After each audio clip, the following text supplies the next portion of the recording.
Pada kesempatan kali ini kita akan share berbagi ilmu tentang belajar online bahasa Indonesia dengan cara yang cepat dan singkat tentunya. Baik, langsung aja kita akan membahas tentang materi paragraf. Paragraf pengertiannya adalah bagian dari wacana yang merupakan satu kesatuan. Paragraf bagian dari wacana yang merupakan satu kesatuan. Di dalam paragraf terdapat gagasan atau ide pokok. Apa itu gagasan atau ide pokok? Gagasan atau ide pokok adalah hal pokok yang dibahas dalam bacaan. Jadi hal pokoknya yang ada dibahas dalam bacaan itulah yang disebut dengan gagasan atau ide pokok. Hal yang paling penting dibahas dalam isi paragraf itu disebut gagasan atau ide pokok. Sama ya, gagasan, ide pokok, pikiran utama, itu sama maksudnya.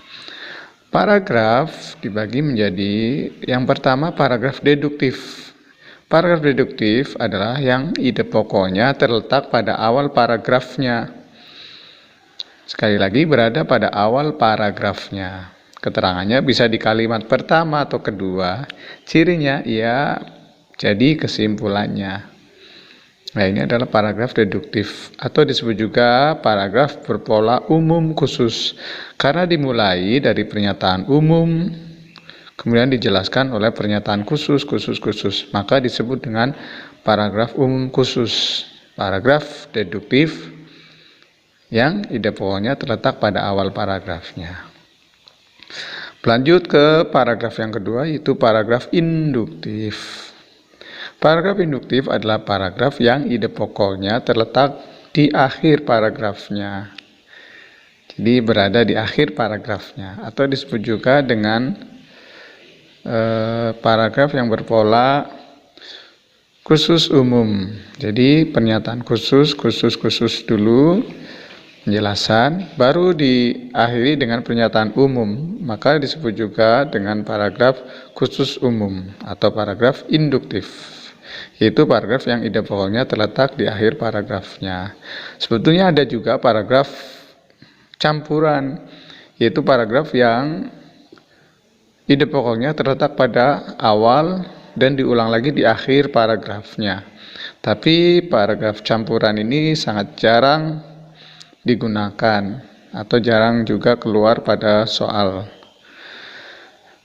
Untuk berikutnya, paragraf induktif itu dibagi menjadi 3, yaitu paragraf yang ide pokoknya terletak di akhir itu dibagi menjadi 3. Yang pertama adalah analogi. Analogi adalah membandingkan dua hal yang banyak persamaan dan perbedaan. Dua hal dibandingkan dulu, ya, persamaan dan perbedaannya, kemudian disimpulkan di akhir. Paragraf yang membandingkan dua hal tentang perbedaan dan persamaan inilah yang disebut dengan paragraf induktif analogi. Contoh mudahnya adalah apabila kita membandingkan dua alat, misalkan alat A dengan alat B. Alat A keunggulannya begini. Ya, alat B keunggulannya begini. Kemudian kekurangannya begini. Ya, disampaikanlah persamaan dan perbedaannya, kekurangan dan kelebihannya. Lalu disimpulkanlah tentang alat A dengan B itu misalkan sama-sama bagusnya atau sama-sama baiknya digunakan. Itulah paragraf analogi, membandingkan dua hal yang banyak persamaan dan perbedaan. Kemudian paragraf induktif yang kedua adalah generalisasi. Generalisasi adalah menarik kesimpulan berdasarkan data sesuai fakta. Jadi apabila paragraf induktif generalisasi itu, maka isinya adalah data-data atau fakta-fakta yang disampaikan terlebih dahulu.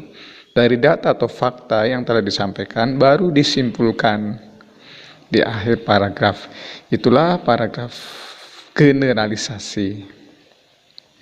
Adapun paragraf yang ketiga dari macam-macam paragraf induktif adalah paragraf sebab akibat. Paragraf sebab akibat ini adalah menyampaikan sebab disampaikan sampai kesimpulan yang berupa akibat. Makanya disebut paragraf sebab akibat, karena menyampaikan sebab dulu sampai simpulannya. Nah, yang menjadi akibat itulah disebut dengan paragraf induktif sebab akibat. Baiklah, itu tadi materi tentang paragraf.